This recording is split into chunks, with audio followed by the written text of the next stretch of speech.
Olá, amigos autoespectadores, sejam muito bem-vindos de volta ao programa Papo de Garagem.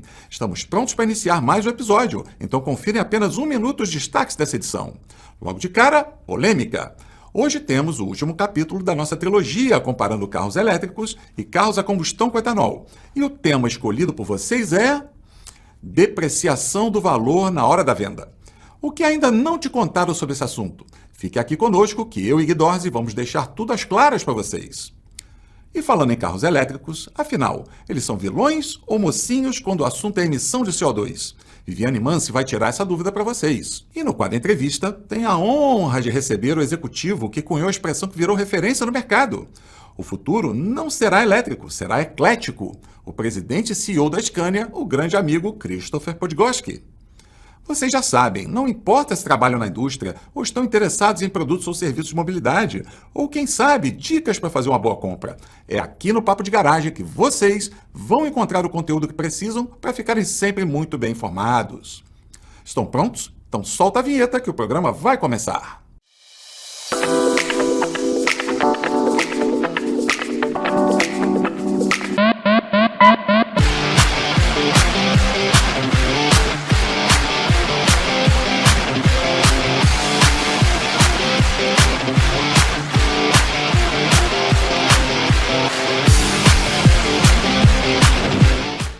Agora sim, olá, autoespectadores, sejam muito bem-vindos a mais uma edição do Papo de Garagem, seu programa quinzenal patrocinado por GWM do Brasil, Continental Parafusos, Nemac Unidas e apoiado pela Abla, Fenalta e ABVEA. Visite o site deles para conhecerem melhor o que podem fazer por vocês e os links estão aqui embaixo na descrição. Bom, para variar, estamos com a agenda cheia de muita informação de qualidade para vocês. Então vamos de imediato chamar a mensagem do nosso patrocinador master, a GWM do Brasil. Em poucos segundos estaremos de volta. No último ano eu cheguei a lugares que eu sempre sonhei. Se hoje o Brasil me conhece, eu só tenho a agradecer. Agora, olhando para frente, eu tenho um novo desejo. Ir cada vez mais longe. Um ano de AWM no Brasil. Olá, Revolução. Hello, Tomorrow. Vamos acelerar? Técnica, solta a vinheta do quadro Resenha.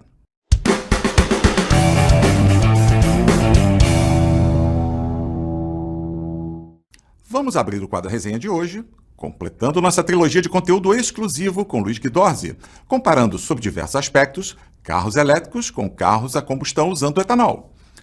Relembrando, na primeira parte, fizemos um comparativo profundo entre os custos de abastecimento e recarga. Já no segundo capítulo, confrontamos o custo total de propriedade entre essas duas alternativas, ou seja, todos os custos envolvidos na posse e uso destes carros. O sucesso dessa série pode ser medido pela audiência registrada nos cortes desses conteúdos. Foram 11 mil visualizações no primeiro e 19 mil visualizações no segundo. Muito obrigado a todos vocês por esse prestígio. Pois bem, esse sucesso nos animou a produzir esta terceira e última parte. E mais uma vez, atendendo a inúmeros pedidos de vocês, hoje colocamos carros a combustão com etanol e elétricos frente a frente em um quesito que tem dado muito o que falar: depreciação na hora da venda. Pois é, e para ajudar nesta missão, volto a trazer Guidorzi aqui conosco, e desta vez, justamente em razão da polêmica em torno do tema, vamos dedicar um bloco inteiro do programa para esse nosso bate-papo aqui. Assim, nada ficará de fora. Guidorzi, seja muito bem-vindo de volta à nossa garagem. Oi, Bacelar, oi, pessoal. Obrigado mais uma vez pelo convite. Feliz de estar aqui com vocês para tentar finalizar a nossa trilogia aí com mais informação, para cada vez mais vocês estarem mais preparados para a decisão de compra desse produto novo que tem conquistado o mercado. Então vamos nessa, vamos desbravar esse novo caminho. Então, Guidorzi, pelos diversos feedbacks que eu recebi das etapas anteriores dessa nossa trilogia, muitos elogios foram feitos para a abordagem didática dos conteúdos. Então, me parece fazer sentido a gente manter essa pegada e iniciar a nossa análise, primeiramente apontando elementos importantes que podem desvalorizar um veículo na venda. Vamos lá? Vamos nessa. Esse é um ponto interessante, até para quando eu fui montar esse material, acabei descobrindo algumas coisas. E quando a gente vai vender um carro, a gente sempre fica preocupado naquela coisa, pô, o carro tá bonitinho, tá com quilometragem baixa, tal, etc. A gente acaba nem sabendo que tem outros fatores que são totalmente importantes e relevantes nesse processo. Então eu fui descobrir quais eram esses principais pontos ou situações que desvalorizam o carro na hora da venda, né? Então eu achei alguns deles, são vários, né? Eu elenquei os principais, e dentro desses vários, né, que a gente vai ver a estética, a mecânica, que a gente falou, né, quilometragem, carros mais caros, marcas com menor aceitação, tem N coisas aqui. Mas desses pontos, tem dois que eu quero ressaltar que estão completamente ligados ao mundo, ao momento que as marcas de nova energia estão vivendo, né? Que é o penúltimo item, que fala das marcas estrangeiras que não têm histórico no Brasil. Se você for parar para analisar, em 2022, GWM e BYD estavam super começando no mercado, então não tinha quase nada delas aqui, ou não tinha nenhuma venda delas por aqui. Então, realmente não estavam sendo conhecidas. Começou a se construir marcas nessa época, né? 23 também foi um ano de construção de marca dessas empresas. E foram outras que chegaram. Então, 24 está sendo um outro ano de construção de marca, para uma consolidação a partir do ano que vem. Então, com o tempo, essas marcas estão começando a deixar de ser, digamos, estrangeiras ou não, desconhecidas, e passando a ser marcas mais conhecidas. Então, a tendência é que esse seja um quesito que vai acabar ser diminuído na questão de desvalorização. Ou seja, de 2 anos para cá, marcas desconhecidas para marcas começando a ser conhecidas, e a tendência é que isso acaba sendo muito mais conhecidas, como foram outras anos atrás, né? As japonesas, as coreanas, ou mesmo as americanas. Um dia elas foram desconhecidas, com o tempo elas ganharam seu mercado. E o outro ponto que eu acho importante é a questão do seguro caro. A gente falou um pouco disso no último episódio, que marcas novas tendem a ter seguros mais caros, porque você não tem sinistro, o histórico de sinistro, então com o tempo você vai ganhando esse histórico, você vai ganhando mais carro na rua, e esses seguros vão baixando, como eu mesmo mostrei, uma queda de mais de 20% no último ano, na questão dos seguros, tanto para os elétricos quanto para os híbridos. Então é uma tendência que já vem mudando e vem reduzindo. Então são dois fatores que eu achei importante ressaltar dentre esses quesitos e situações que desvalorizam o carro, mas ao mesmo tempo são dois quesitos que já estão sendo entrando numa normalidade, tanto na questão de mais carros na rua, como uma marca sendo mais conhecida também, como a questão de seguros mais próximos do que é o seguro de marcas já bem estabelecidas no mercado. Pô, Guidorzi, agora, revista esses parâmetros, acho que também é importante destacarmos algumas diferenças fundamentais entre um carro a combustão e um elétrico, especialmente na medida que os consumidores em geral têm valorizado cada vez mais os atributos tecnológicos desses produtos. O que mais te chama a atenção nessa comparação? Tem bastante coisa aqui que vale a pena a gente ressaltar, né? E até uma diferença interessante entre os produtos de nova energia e os produtos de combustão e flex. A primeira coisa que vale ressaltar, até conectando com o slide anterior, é a questão que normalmente esses carros são de marcas há mais tempo no mercado, são marcas mais conhecidas, isso já ajuda a ter uma desvalorização menor. E um outro ponto que eu acho que acaba sendo o mais relevante é que esses carros não têm uma evolução muito frequente. São carros que acabam sendo os mesmos por mais tempo, né? E eu trago um exemplo de um SUV que eu lancei numa marca grande aí em 2016. E se você for olhar para esse carro que eu lancei em 2016 até 2024, o carro é muito parecido. Tem uma diferença aqui de farol, uma diferença de uma tela maior, um motor mudado também, mas em geral é um produto muito igual. Então, quando você tem um produto igual por muito tempo, a tendência é que esse carro se desvalorize menos, porque acaba trocando muito pouco, né? Então, faz com que o mercado tenha essa desvalorização menor. A não ser que você tenha uma troca por um modelo totalmente novo, que aí você vai ter uma desvalorização maior. Caso contrário, vai ser a mesma coisa. Então isso faz com que essa lentidão na evolução do produto faz com que a desvalorização seja menor, já que os carros são muito parecidos. Quando a gente vai para o mundo dos carros de nova energia, os híbridos e elétricos, são carros muito modernos e todos baseados em tecnologia. A parte de hardware deles, que vamos falar carcaça, motor, tal, são muito tecnológicos também, principalmente a bateria, que faz parte do coração, principalmente quando a gente fala do carro elétrico. Mas acho que vale ressaltar, esses carros agora são, grande maioria deles, geridos por software. E tudo que é gerido por software evolui de uma forma muito rápida. E ele pode ser atualizado da mesma forma rápida também, principalmente nesses carros que vem com a tecnologia de over-the-air. Você atualiza pela internet, ou você vai no concessionário e pluga um pendrive e você tem o carro atualizado. Então você tem atualizações mais frequentes, nessas atualizações, você eleva o nível de tecnologia, eleva o nível de conectividade, o nível de segurança, você pode mudar muita coisa nesses carros. E também eu vou trazer um exemplo de uma marca que eu trabalhei há poucos anos atrás, que os carros foram lançados em 2023 e ao longo do ano foram entendidos algumas melhorias para serem feitas nesses carros. No modelo 24 e 25, essas atualizações vieram, os clientes puderam ir no concessionário via pendrive atualizar, ou via internet a fazer a atualização via software. Ou seja, a pessoa tinha um carro com um ano modelo anterior dos novos, mas com o mesmo sistema de entretenimento, as mesmas capacidades, conectividades que o carro mais novo tem. Ou seja, tudo muito rápido, tudo acaba atualizado muito rápido. Então, faz com que essa evolução seja muito grande e ofereçam uma tecnologia muito maior do que os carros antigos, né, do que os carros a combustão. E aí um outro ponto interessante, que quando a gente vai analisar, poxa Luiz, mas temos carros híbridos de nova energia mais antigos, né, de 3, 4 anos atrás. a tecnologia muda muito rápido. Então, carros de 3 anos atrás são carros que estão mais defasados, com baterias que têm não tanta eficiência como as que tem hoje. Por 3 anos é muito tempo para uma evolução de uma bateria, né? As conectividades hoje são muito maiores, os carros mais antigos não têm a questão do over-the-air, que nem tem hoje. Então, muita coisa mudou e vai continuar mudando. Então, a tendência é que esses carros que são gerados da tecnologia, eles tendem a crescer ou evoluir muito mais rápido que os carros a combustão ou flex que tem no mercado. Agora, uma outra questão que merece ser destacada é o fato de que nós, enquanto consumidores em geral, nós já passamos por inúmeras situações semelhantes, principalmente se tratando de produtos tecnológicos, mas talvez não estejamos nos dando conta disso. Em um episódio anterior, cheguei a mostrar um exemplo real da flutuação de preço de uma TV de tela plana durante o intervalo de 2 Copas do Mundo. Vejam em tela que, na Copa de 2006, uma TV de 42 polegadas, com a melhor tecnologia do momento, que era plasma, custava R$8.000. Já na Copa seguinte, 4 anos depois, uma TV do mesmo tamanho, porém agora com uma tecnologia superior, que era LED, custava só R$2.800. Agora, atenção para as justificativas do mercado. Influência cambial, evolução tecnológica, substituição de importação por produção local e aumento de volume. Eles não são familiares ao que está ocorrendo com os elétricos? Com certeza os exemplos não param por aí, não é mesmo, Guidozzi? Não param mesmo, e acho que trouxe um bom ponto. Todos esses pontos que foram justificativas da redução dos preços dos produtos estão totalmente linkados ao que vem acontecendo no mercado, né?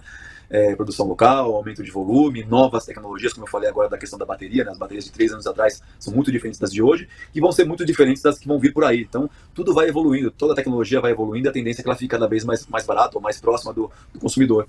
Mas esses não são os únicos exemplos, né? Eu trouxe aqui outros 2 exemplos do mundo da tecnologia que ajudam a mostrar como a tecnologia evolui e o quanto isso desvaloriza ou valoriza ou modifica na questão de compra, né? Eu tive uma situação muito parecida com o que você comentou no último episódio também. Roubaram meu celular em 2020, eu tive que correr para comprar um telefone novo, e na época, quando eu comprei o meu telefone, meu iPhone 12, eu paguei em torno de 10, 11 mil reais, uma coisa assim na época, e aí eu fui analisar quanto custa esse celular hoje, 70% a menos. Então um iPhone 12, que ainda é um super celular, que, né, tem uma baita qualidade, custa em torno de 3 mil reais, versus os 10, 11 mil reais que custava em 2012. Obviamente que o produto novo, o iPhone 16, o iPhone 15, que estão por aí, tem muito mais tecnologia, muito mais rápido, tem baterias mais duráveis, tem outro nível de tecnologia, que também é o que vai conectar, é a mesma coisa que a gente fala dos automóveis, né? Com baterias maiores, com baterias que duram mais, com nova tecnologia, com outros softwares mais atualizados. Então, as coisas são muito parecidas.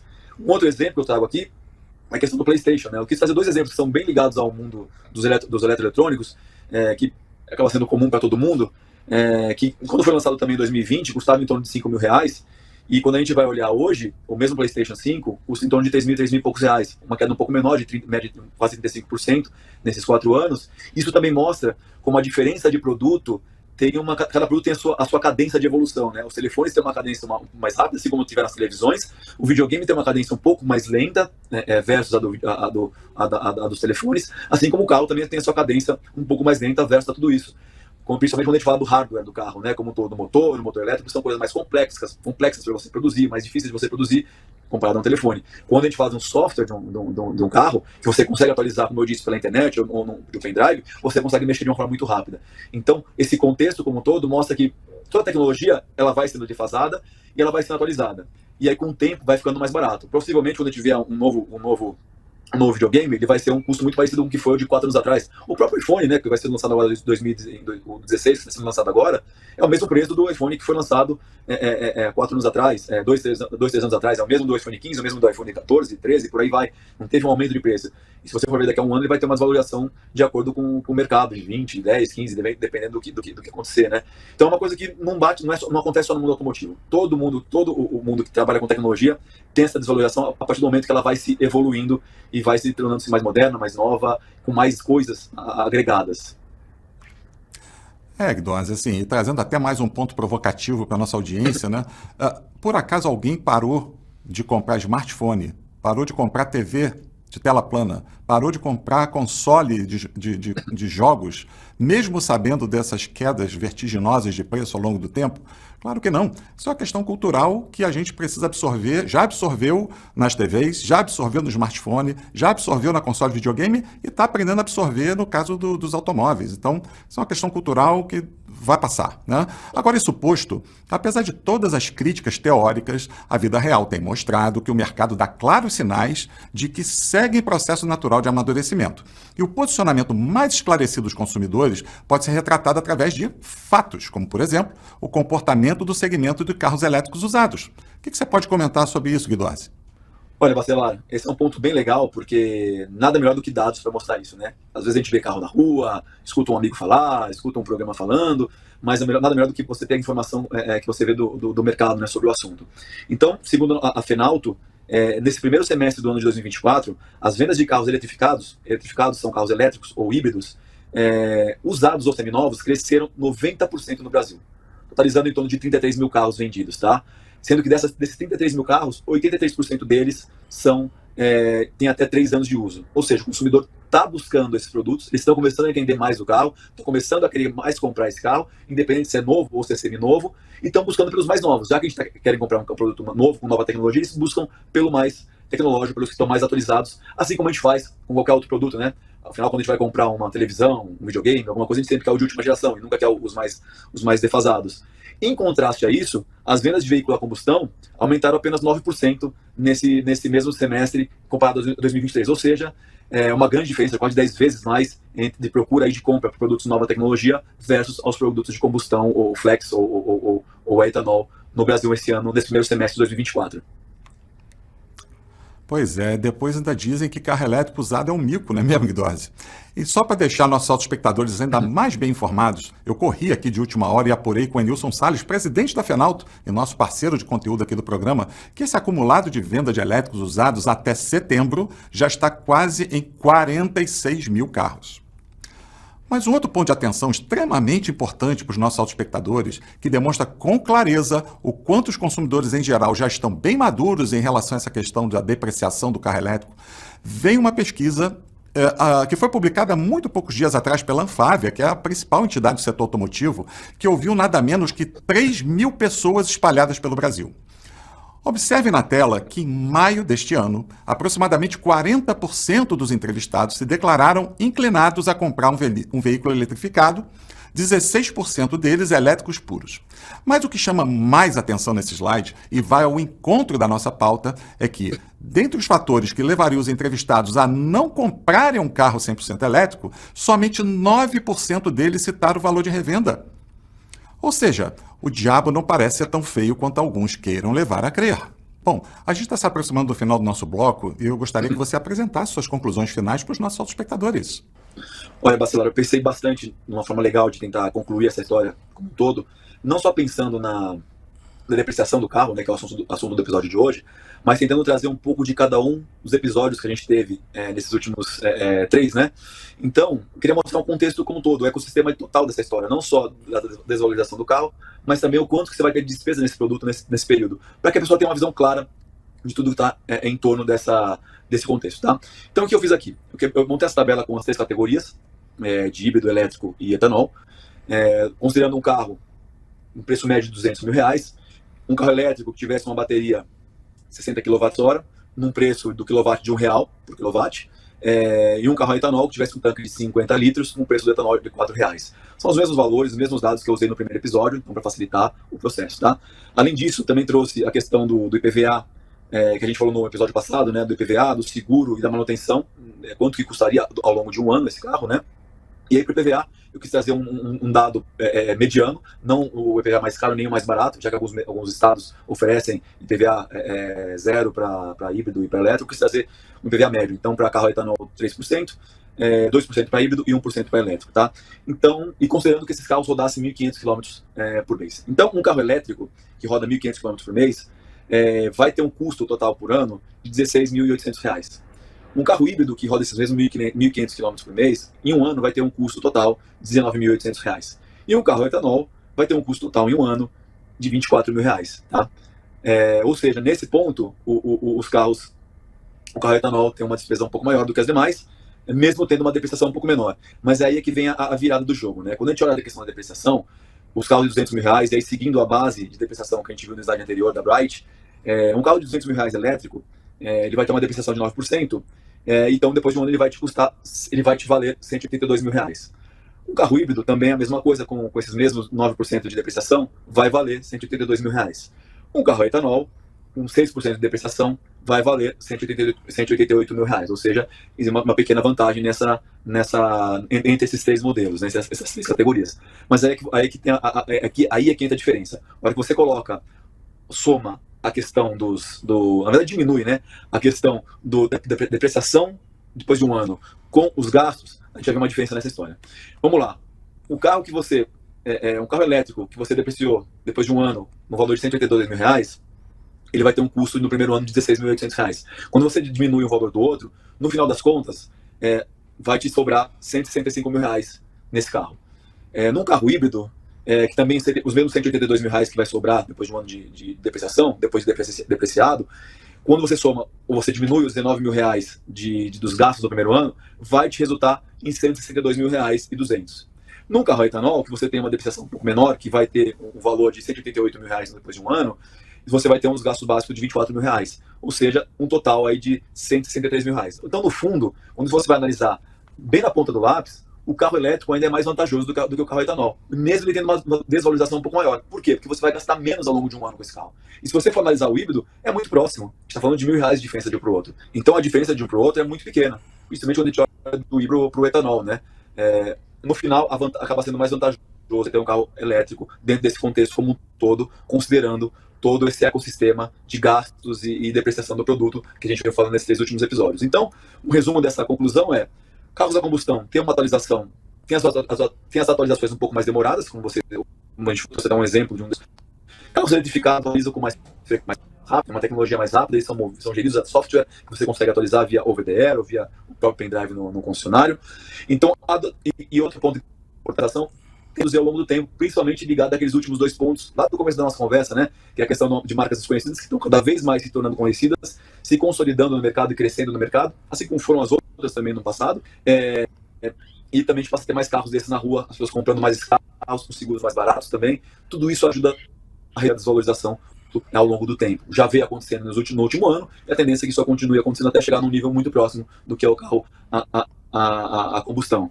Não, fantástico, Guidosa. Inclusive, assim, pegando do final, né, da tua explanação, acho que foi um resumo extremamente completo, denso, recheado de informação qualificada, que está em linha com o nosso mantra aqui do programa, né? É entregar informação muito qualificada para que a nossa audiência consiga tomar suas decisões de negócio da forma mais estruturada, com o máximo de conhecimento possível para minimizar qualquer erro de avaliação e de decisão.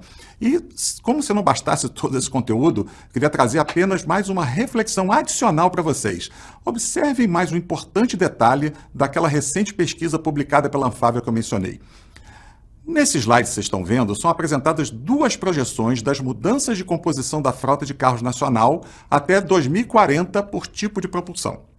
E atenção para o código de cores que aparece na parte de baixo, onde o cinza representa motores a combustão. Observe que em ambas as projeções, a previsão de redução dos carros a combustão nas vendas totais será rápida e radical. E em 2040, ou seja, daqui a apenas 15 anos, essa participação cairá dos atuais 96%, ou seja, quase totalidade, para apenas 14% ou míseros 9%, a depender do cenário. E aí fica a pergunta que não quer calar. Se temos mesmo que nos preocupar com depreciação do valor do nosso carro, que tipo de propulsão realmente tem o maior risco de nos prejudicar? Fica aqui essa reflexão final para vocês. Guidosi, agradeço mais uma vez por esse absoluto show de informação e conhecimento que você acaba de compartilhar com os nossos espectadores. Eu não tenho a menor dúvida que esse conteúdo vai bater mais um recorde de audiência. E não deixe de visitar o perfil do Guidosi no LinkedIn. O link está aqui embaixo na descrição. Bom, dando sequência à nossa programação, vamos nos dedicar ao assunto ESG chamando a nossa querida Viviane Mansi, uma das principais referências do mercado no assunto. Olá, Vivi! Seja muito bem-vinda de volta mais uma vez à nossa garagem. Oba, sempre muito bom estar com vocês, gente. Que bom ter você aqui conosco mais uma vez, Vivi. Sempre uma felicidade muito grande. E o assunto hoje é quente, hein? Carros eletrificados e meio ambiente. Afinal, eles são realmente uma boa alternativa, na sua opinião, Vivi? Bacelar, isso é bem importante da gente debater, sabia? E sem atalhos ou complicações, sim, os carros elétricos são uma boa alternativa, especialmente quando a gente pensa na cadeia, enfim, na vida útil inteira de um veículo, né? Então eu estou falando aqui de 20, 30 anos, ou se vocês preferirem outro parâmetro, né, de rodagem, 100 mil quilômetros. Explora um pouquinho mais essa tua linha de raciocínio, Vivi. Tá, vamos lá. A gente vive tempos bem complexos, né, Bacelar? Eu fico imaginando como é difícil para alguém que deseja trocar um carro agora, de pensar se mantém numa motorização atual ou se troca. E eu, de uma forma muito simples, diria assim, a gente tem que pensar em novas eletrificações. Então, faz bem pouco sentido, por exemplo, a gente colocar um carro elétrico como participante do imposto seletivo, por exemplo. Né? O imposto seletivo ele vai fazer com que esse tipo de carro, ou melhor dizendo, qualquer tipo de produto que esteja lá dentro, ele tenha um preço mais alto. E para que existe um imposto seletivo? Tem lá dentro tudo aquilo que, eventualmente, né, no caso de carro, poderia fazer mais mal ao meio ambiente. Mas, na prática, a questão está bem longe de ser apenas carro elétrico, né? O que realmente faria mal são aqueles carros movidos exclusivamente a combustão, porque eles, além de emitirem uma quantidade maior, né, de gases de efeito estufa, eles são mais pesados. Se eles são mais pesados, eles usam mais matéria-prima. E matéria-prima, em geral, emite mais carbono para ser produzido, né, que é o caso do aço, por exemplo. Então, se a gente também pensar no quanto vale um bem, seja um carro, um refrigerante, a carne ou uma calça jeans, o quanto que eles envolvem de produção de carbono, a gente poderia repensar o nosso consumo com todos eles, né? E alguns desses bens, eles continuam emitindo em toda a sua vida útil, que é o caso do carro. O problema é que a gente nem sempre sabe, né, o que envolve em toda essa cadeia. Então, o que eu diria para quem tem atenção com o tema, para quem está pensando não só em adquirir um carro que seja confortável, que seja bacana do ponto de vista do uso, que tenha economia de combustível, ou né, da forma como ele que ele produz energia, o carro elétrico ele é sim uma boa solução. A gente deveria, ou melhor dizendo, né, eu posso falar de carro eletrificado como um todo, porque todo tipo de eletrificação vai ter um benefício específico. Vale a pena a gente pensar nisso sim. Né, Vivi, e assim, a gente está sempre batendo aqui a exaustão essa questão de que não é A ou B.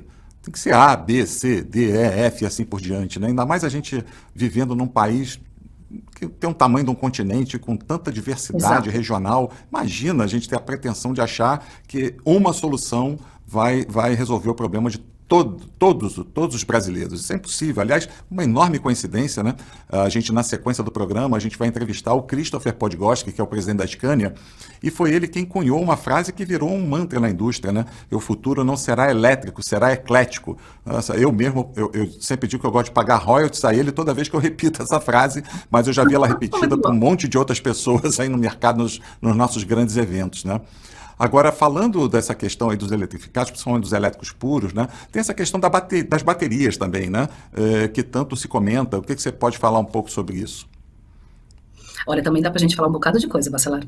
Mas, antes de tudo, queria dizer que eu também gosto da forma como o Cris traz essa questão, porque a gente precisa pensar em todo mundo. A gente não poderia ter nem políticas públicas, nem soluções vindo da indústria que contemplem só um tipo de consumidor. A gente deveria trabalhar no sentido de inclusão. Todo mundo precisa de algo viável para poder viver, trabalhar, desfrutar a vida e assim por diante. Agora, voltando à sua questão específica das baterias, eu acho que a gente tem algumas coisas que a gente pode falar para tranquilizar os consumidores.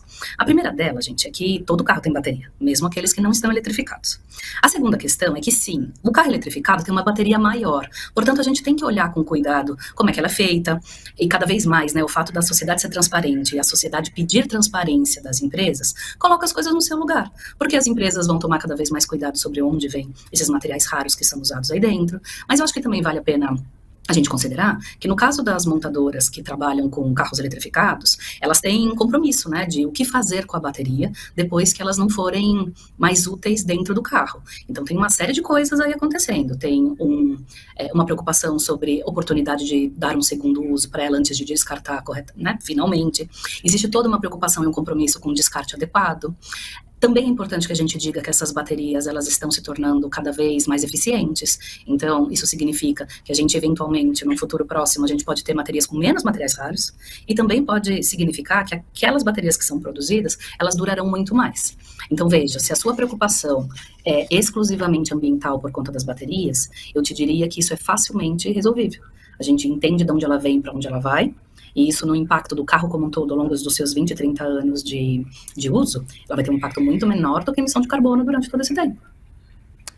Vivi, inclusive pegando carona nesse teu último ponto, né, se eu puder fazer um complemento, a gente também fala muito aqui, né, que ainda mais eu que venho da área de tecnologia, a gente ainda está se acostumando com ciclos de inovação mais curtos, mais rápidos, né? Uma frequência maior desse ciclo de inovação. Eu estou sempre estudando muito, por ofício, essa questão de tecnologias usadas na produção de baterias. Está evoluindo numa velocidade tão grande que um dia, acho que inclusive eu falei essa frase no último episódio, um dia a gente vai ficar pensando assim, poxa, olha lá, num passado distante a gente se preocupava com ponto de recarga. A tecnologia vai evoluir, vai desterrar isso, todas essas questões. Obviamente, um olho muito grande sempre na questão da descarbonização, tem a questão do descarte também, né?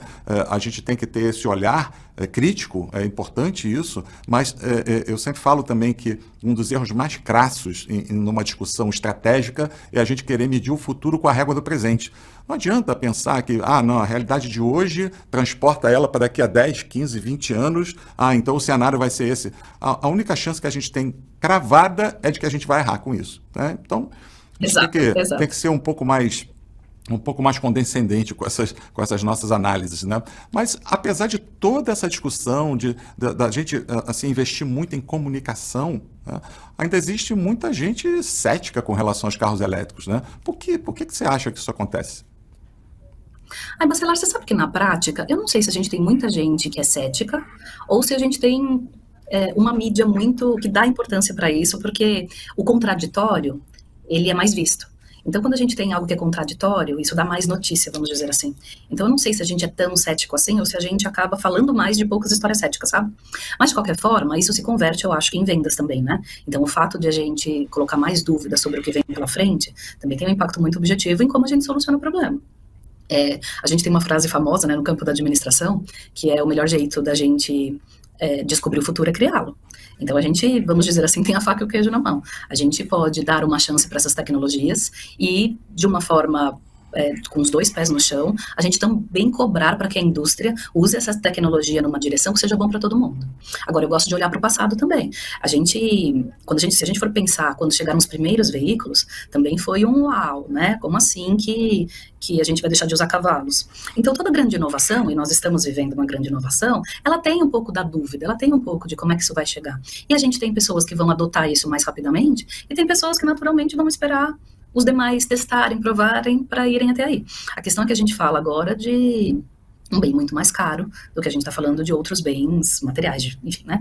De qualquer forma, isso acaba tendo um peso, um valor que a gente vai ter que colocar nessa balança. Mas esse futuro, ele é inevitável. A questão é como é que a gente vai lidar com isso.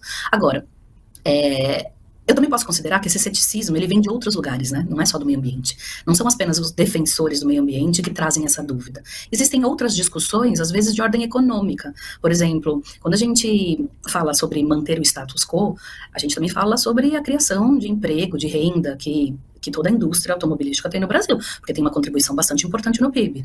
Agora, à medida que a gente traga para o Brasil condições para que a gente tenha aqui novas tecnologias sendo criadas em solo nacional, essa dúvida, que vem muito mais, eu entendo hoje, de ordem econômica, ela também deixa de existir. Agora, como é que a gente vai evoluir para isso? É uma conjunção de fatores, mas que tem tudo para o Brasil dar exemplo nessa direção, nós temos tudo. E aí tem uma métrica, né, Vivi, que funciona bem para qualquer tipo de assunto e como você mesmo mencionou, a gente está falando de um potencial de aquisição de um produto que é caro, efetivamente, ela ganha mais importância ainda, que é melhor instrumento para uma boa tomada de decisão, é informação. Né? E aqui, essa é uma das essências do nosso papo de garagem, né? É conseguir entregar o máximo de informação para os potenciais consumidores de produtos e serviços da indústria para que eles estejam preparados para tomar a melhor decisão de negócio deles, independente da que seja. Né? E aí mistura com aquela questão do eclético também, a gente não faz defesa só de A, só de B, a gente defende o ecletismo, mas a gente, acima de tudo, a gente entrega informação qualificada para que essa decisão seja tomada por quem realmente tem que tomar ela, né? E não ser assim, como era no passado, que se falava de voto de cabresto, né? Cada um vota, decide lá, toma a sua decisão de negócio pelo que ela considera das informações que ela recebeu. E aí a importância, de novo, do nosso papel aqui. E dentro dessa linha, e aí falando especificamente dessa questão, dessa visão de meio ambiente, né, o que a gente pode falar para essas pessoas? Boa, Bacelar. Eu acho que os nossos ouvintes devem saber que 90% dos carros produzidos no Brasil, eles são flex. Ou seja, você tem a oportunidade de abastecer com gasolina ou com etanol. Mas mesmo você tendo essa oportunidade, a maior parte das pessoas, por hábito, porque sempre assim o fizeram, acabam optando por gasolina. Nos últimos anos, por consciência ambiental, o consumo de etanol começou a crescer, o que é excelente. Sempre que a gente tiver a opção de usar um combustível mais limpo, tanto melhor. Então, se você tem a opção, e veja, a maioria de nós tem essa opção, opte pelo etanol. Já é algo muito concreto que a gente pode fazer. A segunda coisa, gente, é usar transporte público. Nem sempre a gente precisa usar o carro como uma alternativa para a gente trabalhar, por exemplo. As grandes cidades do mundo têm oferta, uma boa oferta de metrô, de ônibus, e a gente usa quando a gente viaja, quando a gente passa as férias nesses lugares. Por que essas outras grandes cidades têm essa oportunidade e a gente não? Então a gente pode militar para que cada vez mais a gente tenha transporte público de qualidade para todo mundo. Uma terceira questão é da carona. A grande maioria dos carros que vocês veem nos horários de pico tem quantas pessoas dentro? Uma pessoa só, quem está dirigindo. Então a gente também pode ter uma mudança de hábito nessa direção e garantir que a gente diminua a quantidade de carros na rua, porque a gente dá carona, a gente está optando por formas alternativas da gente se deslocar.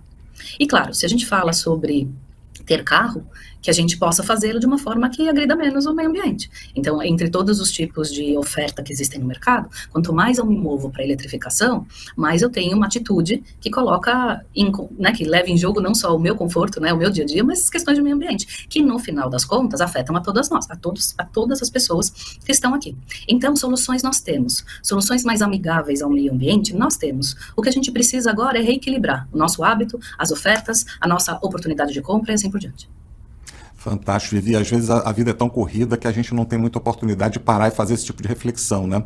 E é muito bom que você esteja aqui também ajudando a nossa audiência a fazer esse tipo de papel, né? Parar um pouquinho, refletir nas suas prioridades, no seu modus operandi, nas suas escolhas. Eu, sinceramente, daqui eu já estou curioso para saber quem é que vai repensar o seu uso, mas, acima de tudo, mantendo a liberdade de ter o carro que quiser. Vivi, obrigado mais uma vez demais pela tua participação e até a próxima. Até, Bacelar. Eu acho que você falou uma coisa muito crítica. A gente precisa, é bom a gente ter oportunidade, a gente ter liberdade de escolha. E é sempre bom que isso não aconteça ao léu, né? Que a gente realmente pense naquilo que a gente escolhe. E eu tô curiosa para saber outras perguntas que os nossos ouvintes têm. Então, manda pra gente, que vai ser um prazer falar mais de sustentabilidade nessa área que é tão bacana quanto a área automotiva. Amigos autoespectadores, algum tipo de informação sobre ESG ou mobilidade sustentável que gostariam de ver discutida aqui? Não deixem de encaminhar as suas sugestões. Bom, seguindo em frente, chegou o momento do nosso tão aguardado quadro Entrevista. Mas antes, é importante lembrar que este programa tem como patrocinadores a GWM do Brasil, a Continental Parafusos, a Nemac Unidas e é apoiado pela Abla, Fenalto e a BVE. Visite os sites deles, os links estão aqui embaixo na descrição. Agora sim, técnica, solta a vinheta do nosso quadro Entrevista.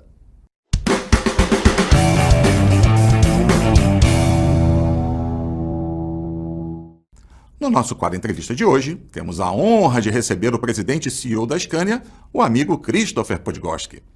Formado em administração de empresas com extensão e marketing pela Fundação Armando Álvares Penteado, Christopher ingressou na Scania em 1998, à frente das vendas de caminhões e ônibus para os mercados da América Latina.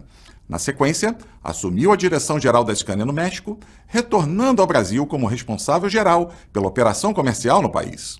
Em 2010, Christopher se tornou vice-presidente de vendas e marketing para a América Latina, de onde foi transferido em 2013 para a Suécia, sendo o primeiro brasileiro a participar do board corporativo da empresa, desta vez como presidente sênior global para vendas e marketing de caminhões.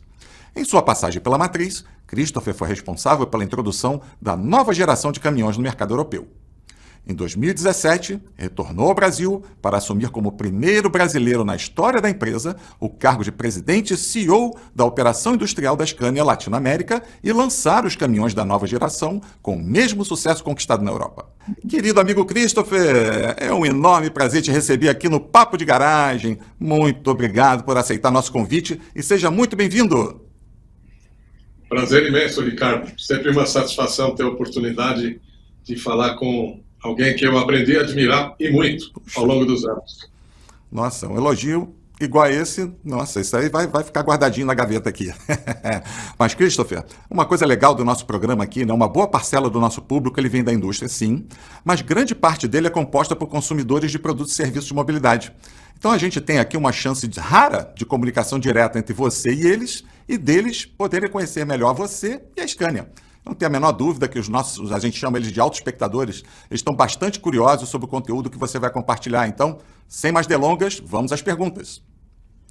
Christopher, estamos todos acompanhando essa gigantesca mobilização da indústria em prol da descarbonização. Você sabe que você é, para mim, uma das principais referências no assunto, tanto que eu não me canso de mencionar que há anos eu pago royalties a você, com todo prazer, obviamente, toda vez que eu menciono aquela sua expressão, o futuro não será elétrico, será eclético. Então, talvez seja um ótimo momento para você, do alto dos seus tantos anos de liderança em uma gigante como a Scania, brindar o nosso público aqui com a sua visão sobre esse momento da indústria. De fato, essa frase, acho que ela é mais atual do que nunca, viu, Ricardo? Porque a gente percebe que o mercado tem convergido para soluções múltiplas quando o assunto é descarbonização, né? E aquela oportunidade, essa frase foi dita porque só se falava em elétrico, elétrico, elétrico. E hoje, quando a gente fala em eclético, a gente está incluindo também a solução elétrica, a eletromobilidade. Mas ela vem acompanhada de uma série de outros fatores que têm que ser contemplados, né?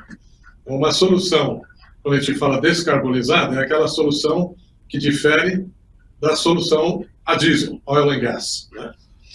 Que foi e é ainda a principal matriz energética utilizada no ecossistema de transporte e logística. Então, a busca aqui é encontrar meios de replicar, de uma certa forma, o ecossistema existente hoje movido a diesel, mineral fóssil, né? Mas com a mesma eficiência, a mesma capilaridade, com a infraestrutura no lugar, com competitividade a nível de custos operacionais e de propriedade.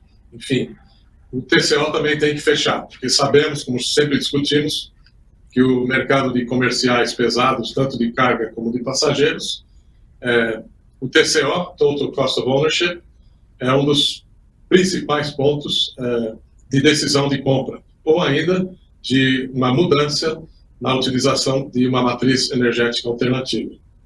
Mas de lá para cá muito evoluiu, principalmente porque dizíamos também à época que nada iríamos fazer sozinhos, né, Ricardo? A gente precisava ter a colaboração de todos os players, de todos os stakeholders que compõem o ecossistema. Então, desde o nosso cliente direto, mas também do cliente, aquele que contrata o serviço de transporte, e que precisaríamos ter também um framework, regras definidas com relação a políticas públicas, seja de simples regulamentação, como também eventuais incentivos. Então, de lá para cá, algumas coisas se tornaram realidade. Por exemplo, o programa Nova Indústria Brasil, mais especificamente o programa Mover, Mobilidade Verde e Inovação. Mais recentemente, a Lei do Combustível do Futuro, já promulgada, já em vigência. Enfim, uma série de regulamentações que acabam conferindo para a indústria aquilo que a gente sempre busca, que é previsibilidade, né? Então, percebe-se que a indústria hoje já tem um norte, por assim dizer, e isso acaba explicando, de alguma maneira, um investimento recorde que a indústria já anunciou, de 130 bilhões de reais nos próximos anos, e a Scania não fica atrás. Nós estamos encerrando em 2024 um ciclo de investimento da ordem de 4 bilhões de reais, e iniciamos um outro para o próximo quadriênio, a partir de 25, de mais 2 bilhões de reais, investindo primordialmente, primeiro, na manutenção da nossa capacidade instalada, da nosso hub, nosso polo industrial aqui em São Bernardo do Campo, continua sendo integrado ao sistema de produção global Scania, permitindo que a gente possa exportar alternativamente ao nosso polo industrial na Europa para qualquer país, porque nós temos o mesmo produto aqui que na Europa. Então, essa é parte do investimento, e a outra parte é o investimento paulatino, que vamos fazer stepwise, para oferecer também o produto fabricado em São Bernardo do Campo aderente à eletromobilidade. Então, chassis de ônibus para as cidades, city buses, já é uma decisão, e iniciamos agora a produção das primeiras unidades, já no mês de março do próximo ano. Então está virando a esquina, o que nos deixa bastante felizes, porque além de estarmos apresentando um produto de ponta, já a terceira geração de eletromobilidade da Scania, a gente já coloca em marcha, em curso, os fluxos de localização de vários dos componentes que fazem parte desse projeto. Também estamos felizes porque é uma solução de mobilidade urbana de passageiros bastante adequada à realidade brasileira, visto que o nosso produto foi fabricado sobre um chassi bastante similar, com interfaces desenvolvidas para a eletromobilidade, mas o chassi, em termos de robustez, em termos de durabilidade, em termos de já ter sido provado nas cidades onde imperam as valetas e as lombadas, e também já propício para o encarroçamento dos encarroçadores locais. A gente fica bastante feliz que esse é o primeiro passo que estamos dando para a eletromobilidade. Mas a boa história de tudo isso, Ricardo, é que aquilo que a gente falava conceitualmente, há alguns anos atrás, começa a se tornar muito mais palpável e muito mais concreto, agora com regulamentações e com a adoção por parte do mercado de várias das soluções que oferecemos, né?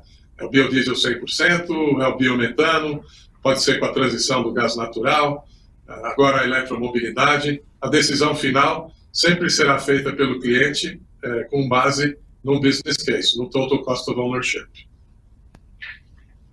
Para por aqui, você dá sequência, por favor. Então, perfeito, Cristian.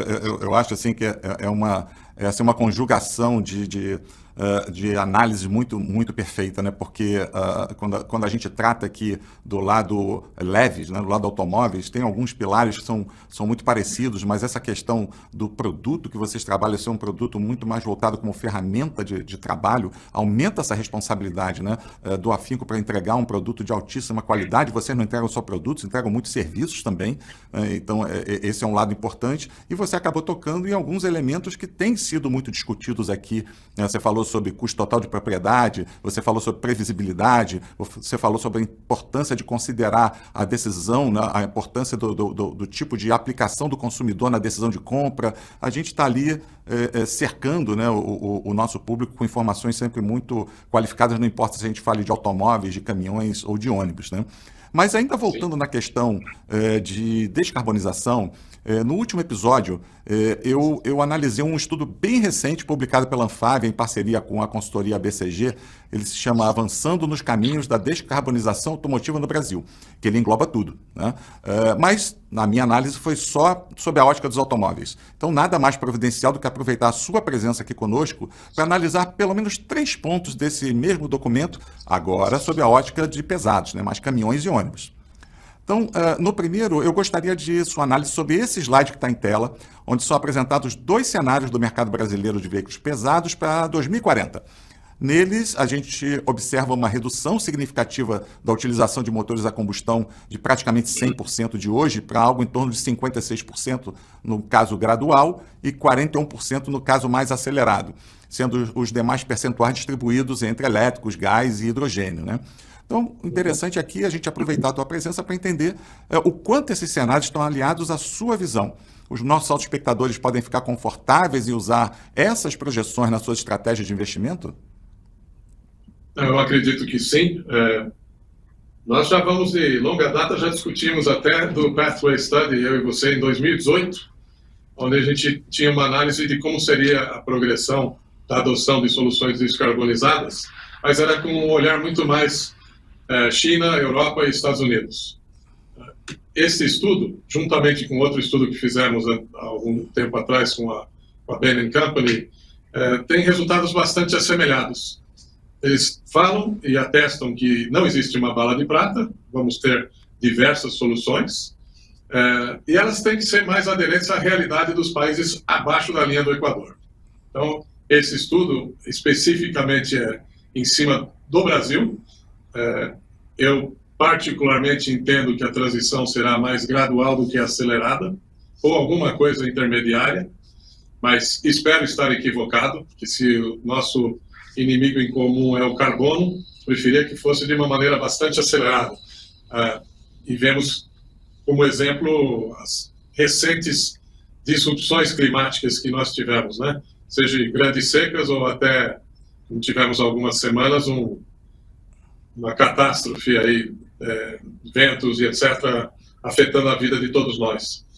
Mas dito isso, percebe-se nos dois cenários apresentados de que a realidade de combustíveis ou biocombustíveis no hemisfério sul é bastante presente e concreta, né?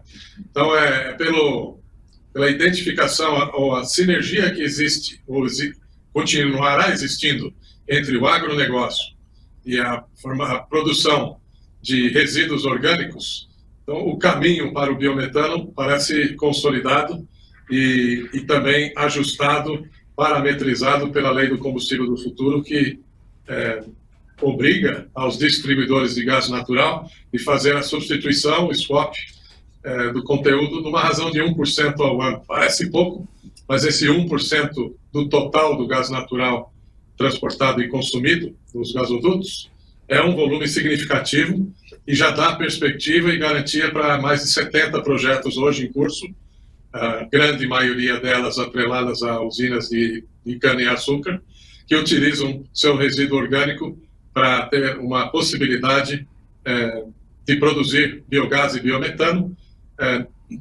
alavancando também o seu próprio negócio. Então, é uma situação ganha-ganha de descarbonização e uma fonte alternativa de receita em cima de resíduos, que a palavra mesmo diz, é resíduo. Então, se transformando um passivo ambiental numa grande oportunidade de um combustível verde renovável, uma fonte energética renovada e praticamente descarbonizada. Então, esse estudo identifica isso. A força do agronegócio também se faz presente na regulamentação para o biodiesel, vai crescer o seu blend junto ao diesel mineral fóssil.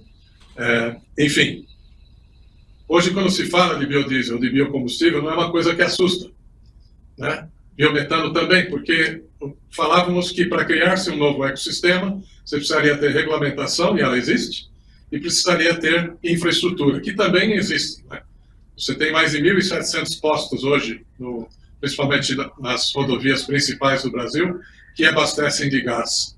E muito facilmente podem passar a oferecer o biometano em loco também. A mesma coisa vale para o biodiesel, que tem, a partir da vasta produção de oleaginosas do agronegócio, você pode extrair o óleo e o seu conteúdo energético e ainda manter o seu conteúdo proteico e nutricional, seja para fazer rações e etc. Então, a gente entende que o estudo, número 1, ele adereça uma realidade diferente de países de primeiro mundo. Mesmo na situação de crescimento gradual ou acelerada, não se fala em subsídios importantes, mas se falam em incentivos e regras claras. E elas hoje, depois de anos de discussão, estão definidas. Por isso que eu tendo a pensar que alguma coisa intermediária pode acontecer, e também adereça a um choque de realidade que, para fazer uma transformação abrupta da atual matriz energética diesel para eletrificação, a produção de energia elétrica teria que crescer de uma maneira exponencial, fora a distribuição. Então, eu gosto de olhar para o Brasil, onde aqui são os números consolidados, no quadro que você colocou em tela, mas eu gosto de olhar regionalmente, onde eu entendo que uma solução pode ser de melhor adoção em certas regiões do que outras. Exemplifico.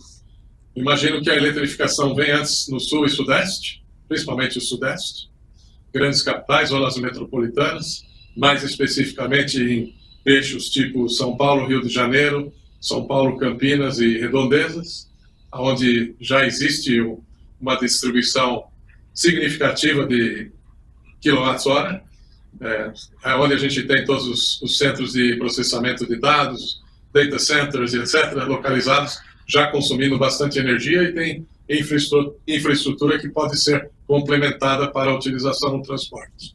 Ao mesmo tempo, eu vejo o interior de São Paulo e sul do Mato Grosso, muitas usinas de açúcar e álcool, uma grande parte delas, quase 80, hoje estão desenvolvendo projetos de biogás e biometano em diferentes estágios de maturidade nesses projetos. E aí entendemos que para longas distâncias pesadas e para o centro-oeste e até o norte, o biodiesel, a partir de oleaginosas tipo soja ou outras fontes de matéria-prima, possam ter um espaço maior. Então, se a gente mapear um país continental como o Brasil, nós vamos ver as soluções de descarbonização também seguindo um certo padrão regional. Minha visão. Perfeito, Christopher. Eu fico aqui pensando, né, ouvindo você falar. Nós já nos envolvemos em tantas discussões temáticas no entorno desse tema, que se a gente tivesse abraçado o desafio de consolidar aqui, acho que essa entrevista duraria horas sem fim. Até porque, assim, a gente, de um lado, a gente tem a bênção de morar num país que tem uma matriz energética farta, diversificada, abundante, incrível, uma engenharia que sabe tratar bem dela, né? Você tocou num tema importante que a gente também ficava batendo e hoje acho que ela está mais apaziguada, que é a questão da regulação. Sem dúvida nenhuma, ela era fundamental para isso. E tem, finalmente, um tema, né, que eu vou explorar, inclusive, nesse segundo ponto, que é a infraestrutura de abastecimento ou recarga, que também é um tema muito discutido aqui, muito pedido pela nossa plateia, para trazer especialistas para discutir. Até porque nós também moramos num país de dimensões continentais. Você falou muito bem da importância da gente ter visões regionais, dada até as diferenças que nós temos regionais aqui no próprio país, e não há demérito nisso, né? Mas se a gente olhar, por exemplo, para esse slide, né, a pesquisa projeta a demanda estimada para as 3 fontes energéticas previstas no slide anterior, eletricidade, gás e hidrogênio, né? Em todos os 3 casos, o cenário é de um crescimento bastante significativo em relação à realidade atual. E a pergunta é se, na sua visão, que providências que a gente precisa tomar para que esses níveis de demanda eles sejam realmente atendidos de maneira confortável, né? E que atores precisam estar engajados nessa missão? Porque seria injusto jogar isso tudo nas costas da indústria, né? É indústria, sim, mas também é governo, são empresas de energia, outros atores. O que você pensa sobre isso? Sim. Gostaria de exemplificar o como é importante que todos os players estejam sentados à mesa e que a solução tem que fazer sentido para todos, porque todos têm que responder aos investimentos dos seus acionistas, né? Então, um exemplo disso foi um evento recente que nós fizemos junto com o Pacto Global das Nações Unidas, a Rede Brasil. Nós lançamos um hub de biocombustíveis e eletrificação com 70 empresas identificadas e que querem sentar juntos e que todas elas representam uma resposta a esses gaps, esses hiatos ainda que existem para que combustíveis alternativos, agora nem estou falando qual delas, qualquer uma delas, essa infraestrutura de produção, de qualidade da produção, de escala de produção, de distribuição da produção, isso vale para hidrogênio, vale para biodiesel, vale para biometano. Então, esse hub tem a visão de tentar mapear exatamente as principais rotas de transporte e encontrar soluções que sejam ganha-ganha para o usuário e também para o investidor, né? Mas muita coisa está mais ou menos pronta aí, que a gente pode carregar em cima da infraestrutura bem granular que a indústria de óleo e gás construiu ao longo de 120 anos, né? Então, como eu disse anteriormente, a obrigatoriedade do transportador de gás, né, os detetores de concessões governamentais de distribuição de gás, a obrigatoriedade de fazer a conversão gradual do gás transportado de fóssil para renovável, já é um grande passo, e que garante, como eu disse, previsibilidade para os outros players investirem, né? Existe ainda uma coisa que precisa ser ajustada para conectar as zonas produtoras de biometano com as zonas consumidoras. E as concessões são distintas, com representações distintas. Então tem um ajuste legal ainda a ser feito, porque aquele que vai conectar a rede de gasodutos as zonas produtoras do biometano, vai ter que fazer um investimento que normalmente esse investimento é absorvido, ele tem o payback na hora da distribuição, mas é a distribuição numa outra região de concessão. Então, isso é um ajuste que ainda precisa ser feito no marco legal, para que se encontre um mecanismo que o investidor também seja remunerado. Isso ainda não está presente na legislação. Mas a sua pergunta é ampla e bastante... A resposta também é ampla, mas nós estamos falando na construção de um novo ecossistema de distribuição, de produção e distribuição. Algumas delas, e regionalmente, já podem fazer uma espécie de piggyback, carreando, pegar uma carona nas instalações já existentes, né? O que facilita, então, a adoção de novas tecnologias e novas matrizes energéticas. A legislação começa a deixar isso claro, e se a gente falar de cada uma, nós falamos de recarga elétrica, de eletricidade, mas a gente tem que entender que a infraestrutura que hoje existe não está preparada para um aumento expressivo de consumo, né? Nem numa região, nem numa cidade. Costumo usar o exemplo da intenção do governo da cidade de São Paulo, que quer eletrificar a distribuição, ou melhor, transporte de passageiros com os ônibus elétricos, mas 2.000 ônibus elétricos sendo carregados ao mesmo tempo pode ser um sério desafio para a rede pública instalada, e também seria num momento, se a recarga for à noite, equivalente, só para se ter uma dimensão, esses 2.000 ônibus poderia equivaler à utilização de uma das turbinas de Itaipu em 100% da sua capacidade, só para abastecer, só para recarregar essas unidades. Então isso é um desafio que tem que ser feito de maneira coordenada e paulatina. A indústria do ônibus elétrico não vai, de novo, não podemos fazer isso sozinhos. Por isso, nós promovemos esse hub, com 70 empresas importantes que vão encontrar os caminhos e as priorizações para que algo que poderia acontecer de maneira orgânica seja feita de uma maneira coordenada e de maneira lógica, para que também confira um retorno do investimento nessa nova estrutura a ser colocada, né? E também atenda e dê segurança para aqueles que alterarem a matriz fóssil de diesel para elétrico ou para o gás, futuramente, quem sabe, para o hidrogênio, também tem a segurança de que não vai ter solução de continuidade. Eu fico imaginando, Ricardo, sendo quase fatalista, mas imagina você ter 13.000 ônibus em São Paulo, num período que tivemos recente de seca, e você não tiver os reservatórios hídricos a um nível onde possa se utilizar e recarregar esses 13.000 ônibus elétricos. Então, nós estaríamos falando de segurança energética associada a uma crise hídrica, nós teríamos 13.000 ônibus parados na cidade de São Paulo. Então, tem que se pensar sistematicamente, em cadeia, todo o ecossistema, para garantir ao futuro usuário que, sim, aqui está uma solução descarbonizada, mas que, sim, você vai ter a mesma confiabilidade, robustez e custo competitivo à atual matriz fóssil que a gente está querendo alterar. Então, o inimigo a ser abatido é o carbono, mas ele é um inimigo duro de abater, mas que, passo a passo, a gente está encontrando essas respostas. Senão, não teríamos comercializado até o final desse ano um acumulado de aproximadamente 2.000 caminhões e aproximadamente 6.000 ônibus na América Latina a gás. É pouco ainda, mas já mostra um caminho, e aqueles que adotaram as soluções descarbonizadas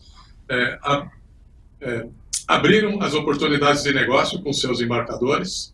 Então, passou a ser um negócio que tem que ser visto não só na sua parte de custo, mas também na sua parte de receitas incrementais.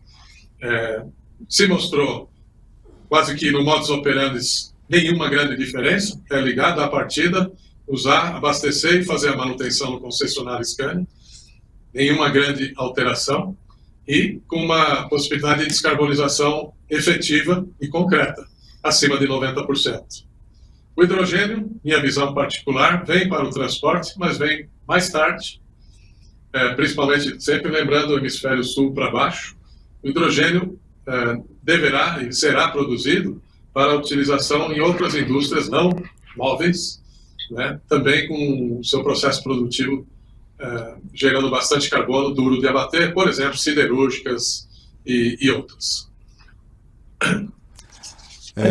Os desafios não são pequenos nem poucos, né, Christopher? Mas eu acho que isso caminha, a gente de novo está muito alinhado, né? A gente caminha para o que a gente faz defesa aqui inegociável, um caminho de sinergia, de trabalho conjunto. A gente precisa somar as competências, as tecnologias, tudo que cada um puder entregar de melhor para um bem comum, porque no fim do dia, com certeza, não vai existir um cenário onde a gente vai ter um líder ou um vencedor e vários derrotados. Ou todo mundo ganha junto ou todo mundo perde junto. E a gente não está aqui para perder, a gente tem todas as condições, como a gente falou na resposta anterior, a gente tem todas as condições para causar inveja, inclusive ao mundo inteiro. Então, por que não fazer isso nessa linha, né? Eu vou voltar contigo, Christopher, mas antes deixa eu dar um recado rapidinho aqui para os nossos espectadores. Vocês podem escrever suas sugestões de entrevistados para as próximas edições, bem aqui embaixo nos comentários. Não perca a oportunidade de trazermos um outro super executivo da indústria, como o Christopher, por exemplo, para esclarecer todas as suas dúvidas sobre o tema da sua preferência. Agora, Christopher, para a gente terminar de esgotar esse estudo, né, ele também joga uma luz sobre mais um tema que já vem sendo discutido há anos, inclusive aqui nos nossos fóruns, mas que infelizmente não vem evoluindo como desejado, que é a questão da renovação de frota, né? Só para citar o exemplo mais recente, em meados do ano passado, a gente conversou muito sobre isso aqui, o governo fez mais uma tentativa que infelizmente acabou em nova frustração. Esse slide aí em tela, ele mostra com clareza o tamanho do nosso dever de casa, né? São aproximadamente 2,5 milhões de veículos pesados, ou mais ou menos 40% da frota total, circulando com pelo menos 10 anos de uso. Então, aproveitando mais uma vez a tua super experiência no setor, qual seria, na sua visão, a receita para que uma nova tentativa realmente dê certo? Como criar condições para que os nossos frotistas e caminhoneiros consigam participar de forma realmente viável para eles? Sim. Essa pergunta é muito pertinente, super atual. Cerca de 2 semanas atrás estivemos representando a Scania e a Anfávia numa reunião com a Presidência da República e seu Ministério, onde nós fizemos esse pleito de maneira clara, de buscar meios e alternativas, processos, para conseguir uma renovação de frota gradual, mais constante, perene, né? Exatamente essa é a palavra, é transformar a medida provisória 1175, que foi um experimento em 2023, numa legislação permanente. Porque como processo, embora ela fosse um pouco burocratizada e etc., ela se mostrou, funciona. O que nós precisamos é assim, quando se iniciar um movimento ou incluir esses 44% de veículos acima de 10 anos, que pouco ou nada contribuem até para o erário público, porque quem tem fica, não vende, não tem muita transação. Então, se a gente consegue colocar a frota mais antiga, como diz a medida provisória que eu mencionei, para retirar de circulação os veículos mais antigos, ter um bônus, um voucher, para poder se dar entrada para um caminhão seminovo, ou mais novo do que aquele que ele tinha, né? Com interesse e regras claras para o sistema financeiro financiar este novo cliente que hoje está excluído do mercado, né? Isso vai começar a girar um círculo virtuoso até a nível de arrecadação fiscal, né? Mas primeiro tem que sair, vamos dizer, da inércia, ok? Então, nossa proposta foi 3 fontes de renda para utilizar recursos, seja das multas de trânsito, ou ainda um percentual, nada, 1 centavo sobre 1 litro de combustível medido o imposto arrecadado, que é a CID, ou outras fontes de renda que só para tirar da inércia, depois o programa ele se autoalimenta, como eu descrevi anteriormente. E com isso haveria, para o governo federal, nenhuma renúncia fiscal ao longo do tempo, seria quase uma estratégia de cash flow, e outras economias, seja com relação à segurança no trânsito, né, ou ainda com relação a emissões, porque esses 44% são, a grande maioria, veículos que hoje têm emissão Euro 0, né? Então, inseguros e, ao mesmo tempo, gerando bastante despesa para o governo federal, estadual e municipal, com grandes despesas de saúde.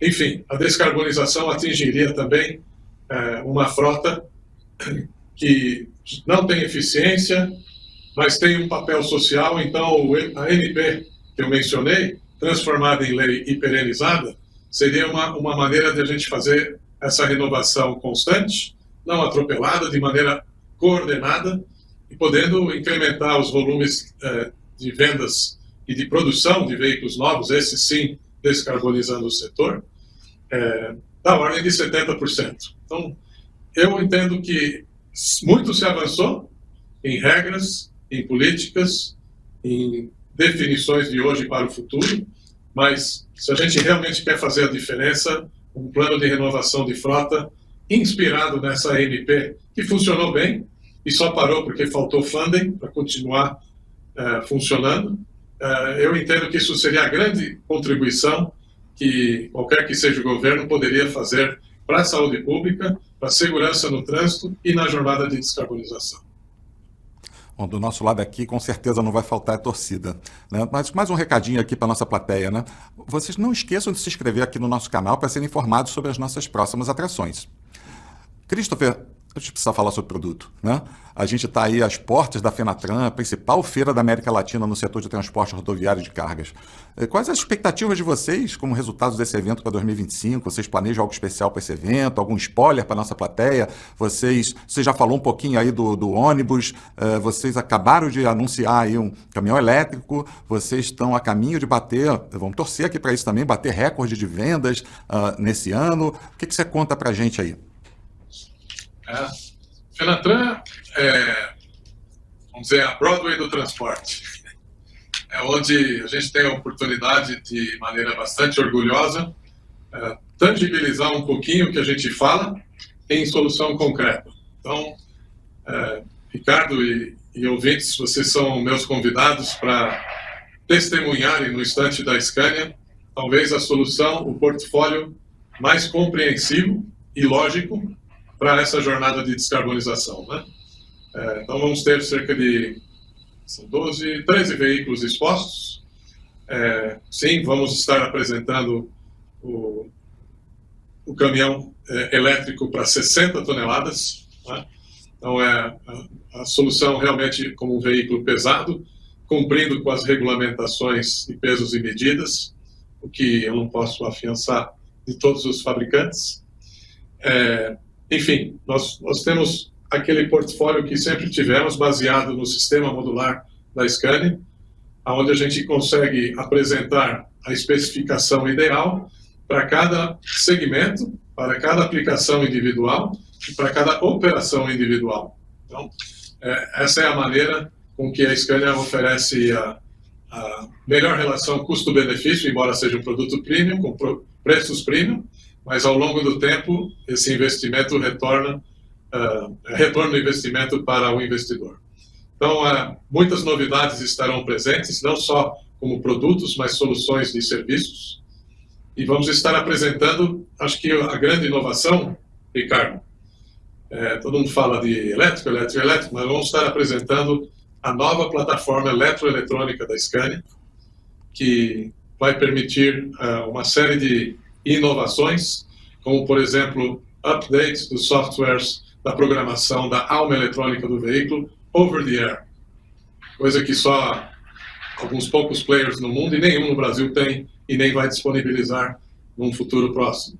Isso vai trazer uma série de benefícios para o frotista ou para o operador logístico, né? Sempre poderemos readequar a alma eletrônica do veículo a uma aplicação específica, né? Trazendo a melhor relação custo-benefício, melhor retorno de investimento.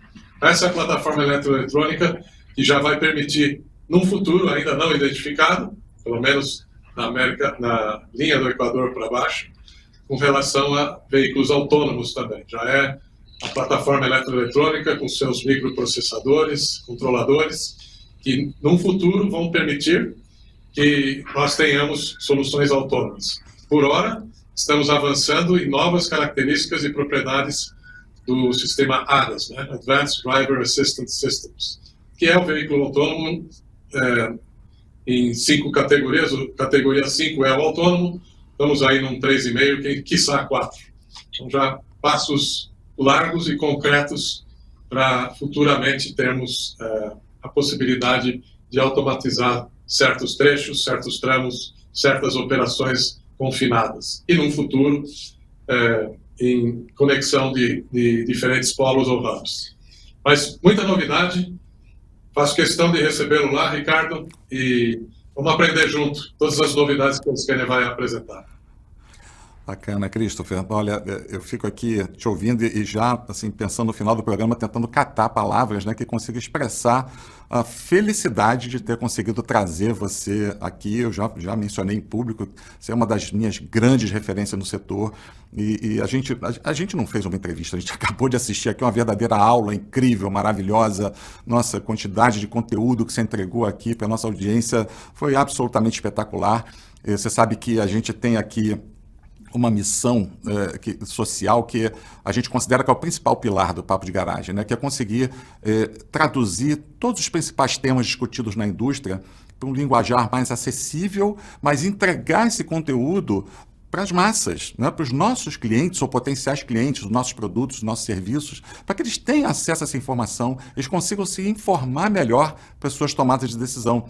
Muitas vezes a gente faz discussões enormes, né? Eu cheguei a mencionar, nós juntos já participamos de tantas mesas redondas, de tantas palestras, tantos eventos, fazendo discussões para buscar caminhos para se aperfeiçoar, para sair do ponto A para o ponto B, mas o público em geral tem muito pouco acesso a essa informação. Então, um dos principais pilares do Papo de Garagem é esse, é ser essa porta de comunicação para essa massa que precisa dessa informação, obviamente com uma preocupação de dar um tratamento linguístico mais acessível para eles. E a tua contribuição aqui caiu como uma luva e, mais uma vez, não tem palavras para agradecer, em nome pessoal, né? Nós temos uma amizade grande construída, aí para mim também um orgulho enorme durante tantos anos, mas também falando certamente em nome da nossa audiência, da nossa equipe, estão todos aqui extasiados, maravilhados e muito agradecidos. Eu que tenho que agradecer, Ricardo, a oportunidade e parabenizar a você pelo programa, pelo formato, pela possibilidade de, como podcast ao vivo ou on demand, acessar um público muito mais amplo, talvez hoje não inserido no meio da indústria, mas que logo poderia estar inserido a partir das mensagens que você veicula. Então, parabéns pela iniciativa, parabéns pela audiência, pelo sucesso, pelo formato. Foi muito gratificante, me senti muito à vontade aqui, realmente foi um papo de garagem. Agradeço a oportunidade uma vez mais e me coloco sempre à disposição. Falando em agradecimentos, é importante lembrar que este programa tem como patrocinadores a GWM do Brasil, a Continental Parafusos, a NEMA, que é Unidas, e é apoiado pela Abla, Fenalto e a BVE. Sugiro a visita aos sites deles, os links estão aqui embaixo na descrição. Amigos autoespectadores, chegamos ao final de mais um episódio do programa Papo de Garagem, esperando que tenham gostado do conteúdo de hoje. Aproveito para lembrar de ativar as notificações para não perder o anúncio das atrações da próxima edição. Escreverem seus comentários bem aqui embaixo, com sugestões e críticas. Elas são fundamentais para continuarmos aperfeiçoando o programa e entregarmos a qualidade de conteúdo que esperam de nós. Um abraço a todos e até a próxima!